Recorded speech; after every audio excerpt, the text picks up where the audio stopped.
Okay, we will next discuss the membranes and the layouts of the organs in the abdominal cavity, also including the esophagus. Okay, so first, let's discuss membranes. Membranes are really just tissue put together that helps to support different organs. They may be double folded to allow for things to pass between them. They may bring nerves and blood vessels and drainage to the various organs inside the abdominal cavity. So these membranes,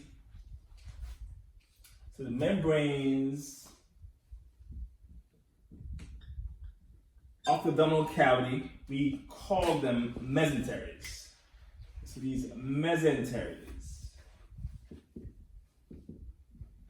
they include a very huge one in the abdominal cavity called the greater omentum. This one is a very fatty one. It depends if you have a lot of belly fat, a lot of the fat is in that omentum. It drapes from the stomach down to cover the lower organs such as your small and large intestine. And so it contains fats as well as lymph nodes, lymph, which are part of your immune system. So your lymph nodes or clusters are also there to really minimize on infections in the abdominal cavity. And you have your lesser omentum,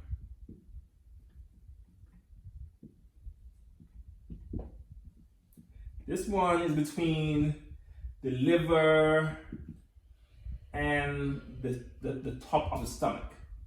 It's a very small membrane cluster there that can provide support to the liver and stomach. Things can pass between those two areas or provide things to those two particular areas of the organs. Then we have the mesenteries that support your small intestine. That's called your mesentery proper. So this is the one. So this is the one that would carry things like your mesenteric artery or veins to and from the small intestine. That's mesentery proper. And 4, you also have the mesocolon, which is the mesentery that serves the large intestine. So please be aware of these 4 different mesenteries and what areas you find them in and what their general roles are. Let's next look at how the organs from the esophagus down to the anus are structured. They basically have the same 4 layers to them called tunics, okay? So we're going to discuss the tunics of the GI tract from the esophagus to the anus.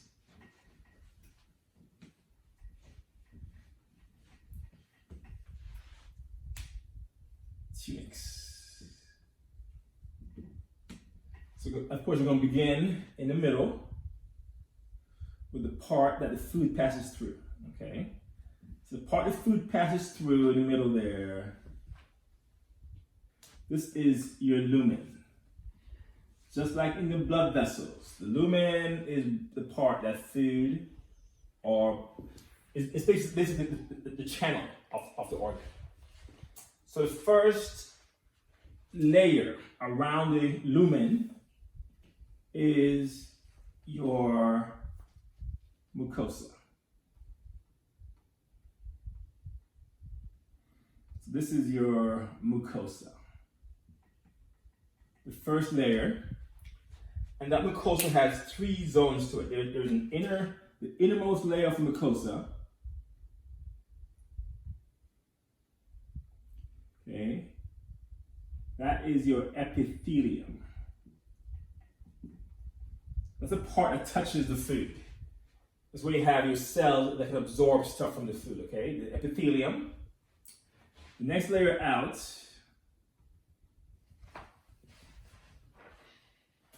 is your called Lamina Propria.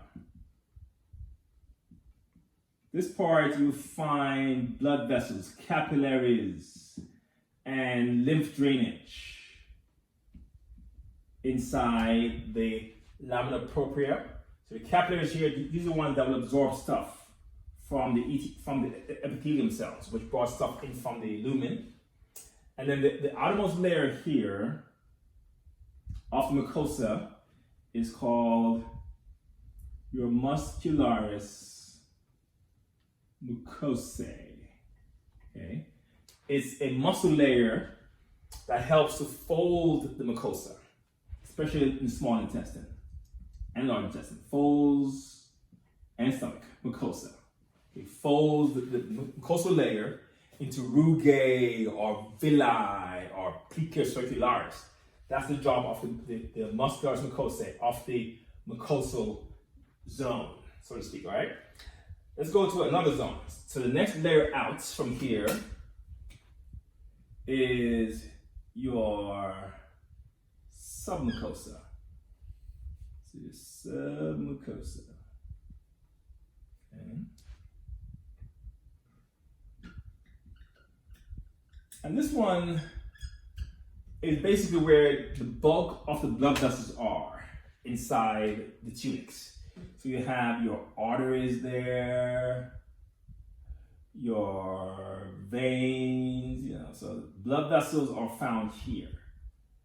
So the blood vessels, the major ones, not these tiny capillaries, but the big ones that really drain and supply these organs, are found in the submucosa.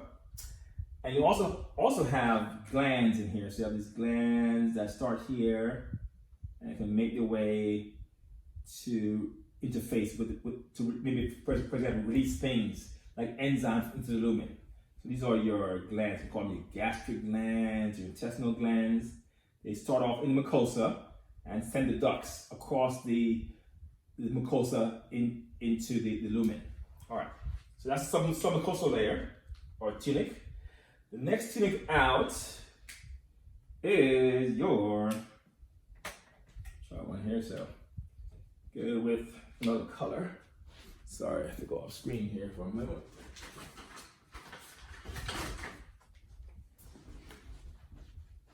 With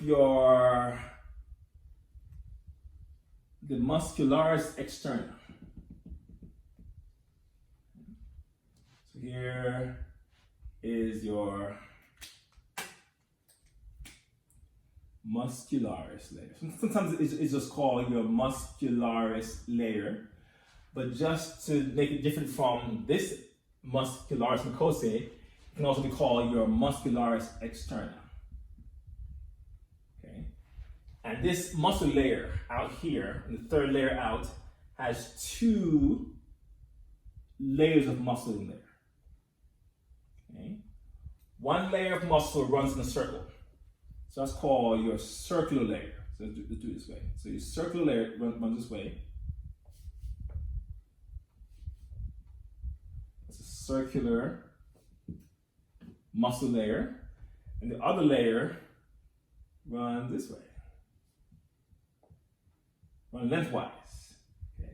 So we call that your longitudinal layer of muscle. And these two muscle layers are the ones that create segmentation and peristalsis. Okay, so these are your peristalsis muscles and your segmentation muscles. You need these muscles to move food in bulk along the GI tract or mix it together. The can't do that. It's a very thin muscle layer. These are big muscle layers, and that's their job, to move food and mix food along the GI tract.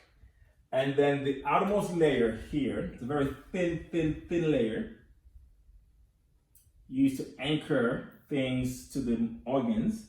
So it's a very thin outer layer out here, almost like one cell layer thick, very thin. It's called your serosa.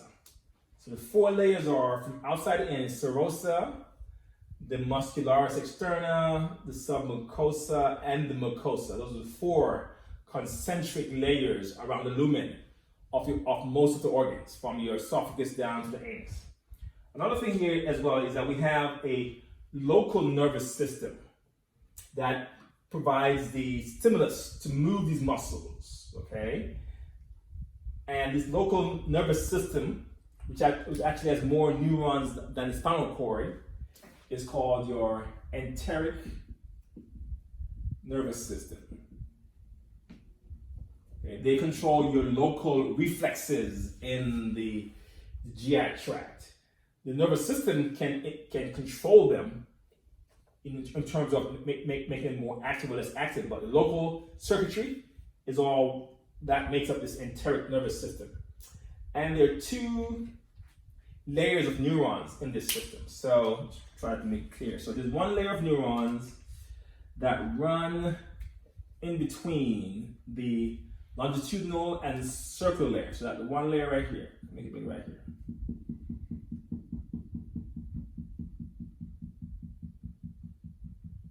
Okay, so one layer of neurons between the circular layer and the longitudinal layer. Okay, that one we call your mesenteric plexus. So this is your mesenteric nerve plexus. And the other layer of neurons will run in the submucosa. This one here. It's part of the submucosa. Okay. So that layer here then is called your submucosal nerve plexus. And these two systems of neurons make up your enteric nervous system. Okay, we'll pause there.